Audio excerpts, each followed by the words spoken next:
Oi pessoal, tudo bem?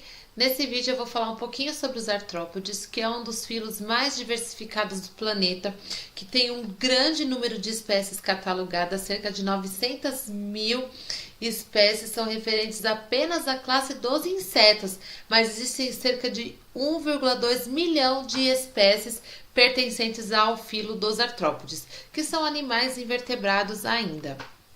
Então, quais são as principais características desse filo? Eles possuem o exoesqueleto feito de quitina, que faz com que haja uma melhor proteção e evita a desidratação do animal. A respiração ela é aérea, que significa que eles conseguem captar o oxigênio do ambiente, né? Uma respiração traqueal e melhora a sua movimentação. E a questão da capacidade de voo para alguns artrópodes com a presença de asas, sem contar que eles têm os apêndices articulados, que dá o nome para esse filo. A sua simetria é bilateral, que faz com que nesse grupo de animais também a melhor centralização e cefalização do sistema nervoso, possuindo os gânglios nervosos cerebrais e os gânglios ventrais, que ficam unidos por cordões nervosos. São animais triplásticos. No seu desenvolvimento embrionário eles têm 3 folhetos embrionários, que é endoderma, mesoderma e ectoderma. São animais celomados, ou seja, apresentam a cavidade corporal delimitada exclusivamente pelo mesoderma, que a gente chama de celoma, e aí a gente tem a distribuição das vísceras desse tipo de animal. E esse exoesqueleto de quitina, formado por um polissacarídeo, um carboidrato, né, uma cadeia grande de carbonos, que dá melhor firmeza para o animal e faz com que haja uma melhor implantação muscular para o corpo desse animal, os seus movimentos sejam mais vigorosos e mais precisos. Nos artrópodes, que são crustáceos, esse esqueleto pode ter um monte de impregnação de fosfato e carbonato de cálcio, além da quitina, por conta do ambiente a qual eles vivem, né? Garantindo uma melhor resistência na carapaça desses animais. Então ele vai melhorar aí o desenvolvimento corporal desse animal, sua movimentação, as suas adaptações ambientais, e também evita perda excessiva de água do corpo do animal. De tempos em tempos, eles fazem o que a gente chama de muda, né, ou equidise, que é exatamente trocar esse exoesqueleto por um novo, e é nesse período que o animal ele também cresce, ele aumenta o seu tamanho, tá? O crescimento corporal se dá por sucessivas mudas e equidises ao longo do seu desenvolvimento. O seu tubo digestivo é completo, com boca e ânus, e eles são protostomados. Primeiro gera a boca, depois o ânus.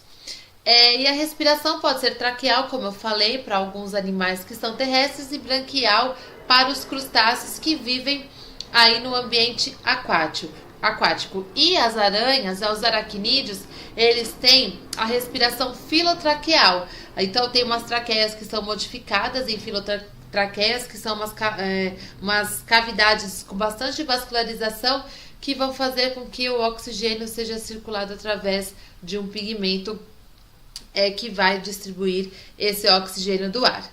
O sistema circulatório dos artrópodes é do tipo que a gente chama aberto ou lacunar, porque o sangue desses animais, que a gente chama de hemolinfa, sai do interior dos vasos, passa por algumas lacunas que a gente chama de hemocélios, e aí depois ele banha as células desse animal. Aqui a gente tem a representação da respiração traqueal, que a gente encontra aí nos insetos. Então o ar ele chega e vai direto para as células. Com relação à divisão corporal dos animais, o corpo é metamerizado. Então tem certo grau de parentesco com os anelídeos por conta das divisões do corpo em metâmeros, e a maioria dos artrópodes a gente vê a fusão desses metâmeros, formando partes do corpo que a gente chama de tagmas. Então nos insetos a gente tem vários metâmeros formando 3 tagmas: cabeça, tórax e abdômen. Se a gente for ver nos aracnídeos, a gente tem a fusão formando o quê?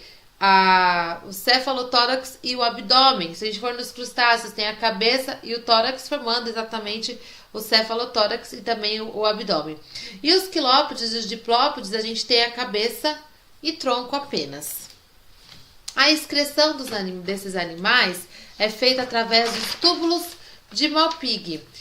Esses túbulos de Malpighi são tubos alongados e cilíndricos, né, que vão fazer com que sejam lançadas as excreções promovidas pelo metabolismo do desenvolvimento do corpo desse animal, e essas substâncias saem através dos túbulos de Malpighi. E aí a gente tem, além desses túbulos, a gente tem as glândulas verdes ou antenais que também retiram excretas e eliminam por meio de poros, que são nas antenas, que a gente encontra isso nos crustáceos, ou nas glândulas coxais que a gente encontra nos aracnídeos também.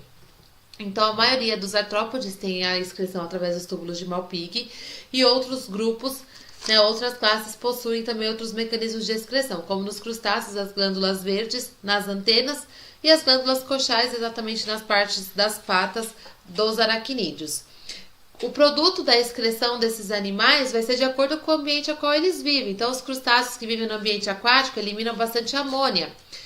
Já os artrópodes de vida terrestre, eles vão eliminar ácido úrico, que é menos tóxico. Então, eles economizam água, porque a amônia para os animais que são aquáticos, ela é mais tóxica, então ela precisa estar mais diluída na água.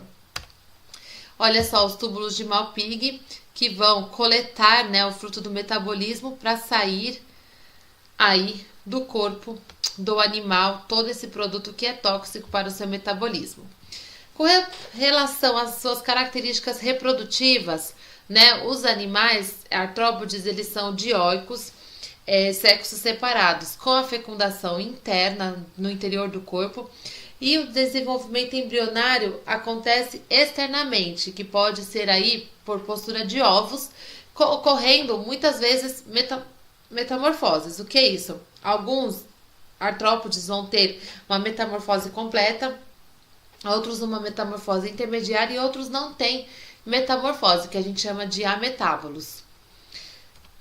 Classificação dos artrópodes. Os artrópodes, eles são classificados em 5 classes, que são os insetos, os aracnídeos, os crustáceos, os diplópodes e os quilópodes. Então, nos insetos, a divisão dos tagmas do seu corpo é cabeça, tórax e abdômen. Quilópodes e diplópodes é cabeça e tronco. Nos crustáceos, a gente tem cefalotórax e abdômen. E nos aracnídeos a gente tem prosoma e opistosoma, que também chamamos de cefalotórax e abdômen. Com relação ao número de pernas, né? A gente tem nos insetos 3 pares, ou total 6. Nos quilópodes a gente tem 1 par de patas por segmento e nos diplópodes 2 pares de patas por segmento. Nos crustáceos, em geral, 5 pares, mas pode variar. E nos aracnídeos, 4 pares de pata. Com relação a antenas, insetos, quilópodes e diplópodes possuem 1 par de antenas, crustáceos 2 pares de antenas e os aracnídeos, as aranhas, né, não possuem.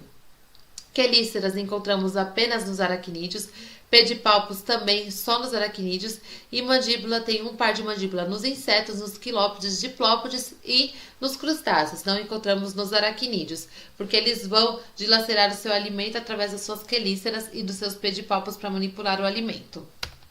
São essas as principais características do filo dos artrópodes, e no próximo capítulo do reino animal nós veremos também aí com maior detalhes cada uma dessas classes.